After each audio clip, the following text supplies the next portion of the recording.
Hey gang, Joey Quinto here. Got a little new toy. It's the Fender Mustang JMJ Justin Meldal Johnson tribute bass. Basically, it's a 66 reissue in all its glory. Honestly, if you've ever owned or played a 66 Mustang, this thing is just like a carbon copy of it. It's fantastic. I've had several of the Japanese and Mexican reissue Mustang basses over the last years.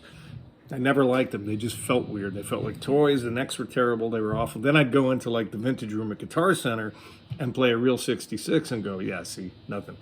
But this one nails it. This is also the first distressed, whatever they call this, relict bass I've ever owned. It's cool. It saves me the hassle of banging it into a wall, which I'm gonna, and freaking out about it. Only thing I did to this, the thumb rest, which technically is supposed to be on the treble side for this year, well, they had it on the bass side. So I took it off and put it on the right side, the correct side, because I do play like this. So I use it. Anyway, other than that, I put lighter strings on it, which I got a lot of flack for from my Italian bass player friends in New York. But you know what? In my defense, I play a lot of guitar. I teach guitar all day, every day.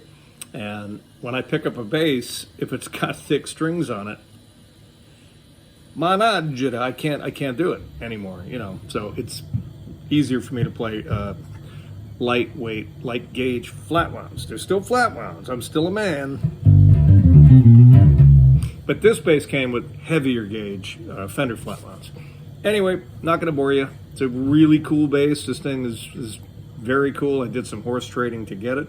Originally, my student, one of my students, my former student, Risa, had a Daphne Blue one of the original ones. And man, I fell in love with that thing. But, I wasn't nuts about the color. And then my friend Tom Semioli from Know Your Bass Player had to torment me and show me that he had a black one. So I wheeled and dealed, and I got one. So without further delay, this is a Seymour Duncan pickup. It's a lot more well-rounded than the original Mustang pickups, in my opinion. The Mustang is really interesting because the Mustang tended to be a lot boomier than the precision bass. You would think it's a short scale, and with a smaller pickup. Not true. So the old Mustangs had a tendency to be a little bit overbearing and blossoming in the low end. This thing, it speaks really well in the entire range.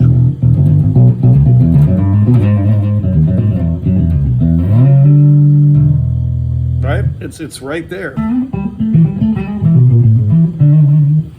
I'm playing this through my little Fender 100-watt rumble combo. I think it's got a 12 in it. Here's with a pick.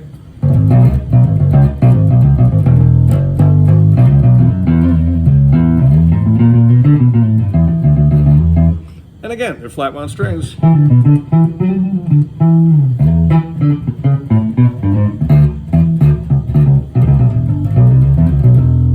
Palm mute sounds really good. Well, pick mute thing.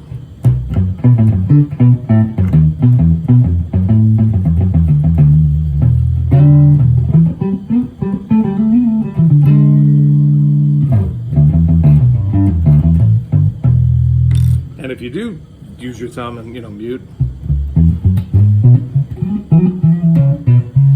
turn the tone down a little bit, you get a kind of really cool reggae.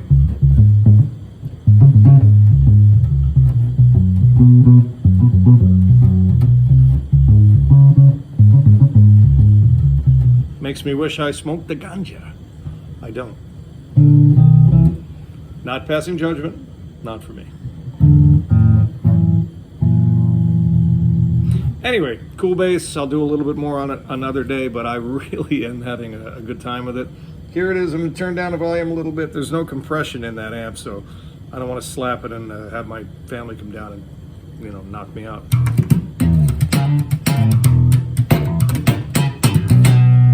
So, it can do anything. It's a Fender. It can really...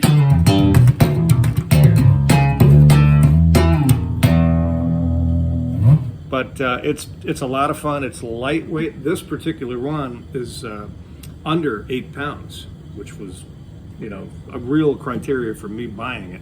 'Cause, you know, I'm an old cat, man, as far as the music world goes. So I need something light. I need something that I can get around, and that's not going to put me in the hospital. So.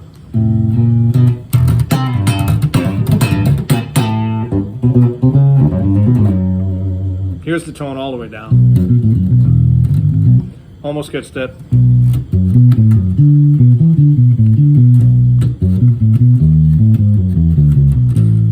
Old 60s kind of Epiphone Rivoli tone. And if you go up about halfway,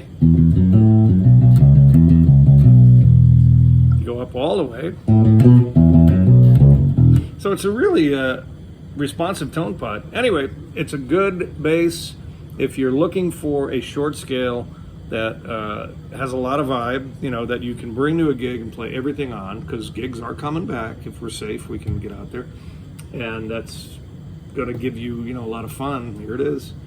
Again, I got my Wilkins, I got my Rickenbacker, I got a bunch of stuff that I still love to play, but if I'm going to stand up and I'm going to do a long gig, you know, something like this is pretty cool. And it's great that it's short scale, and I could, you know, still get very usable sounds out of it. No, it's not as full range as a Fender P bass, you know, or a jazz bass, but you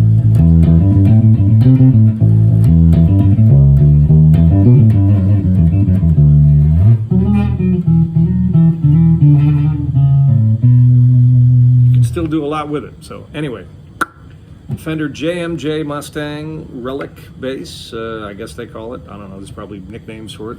Little Mustang or something, but yeah, here it is. There you go. Okay, see you next time.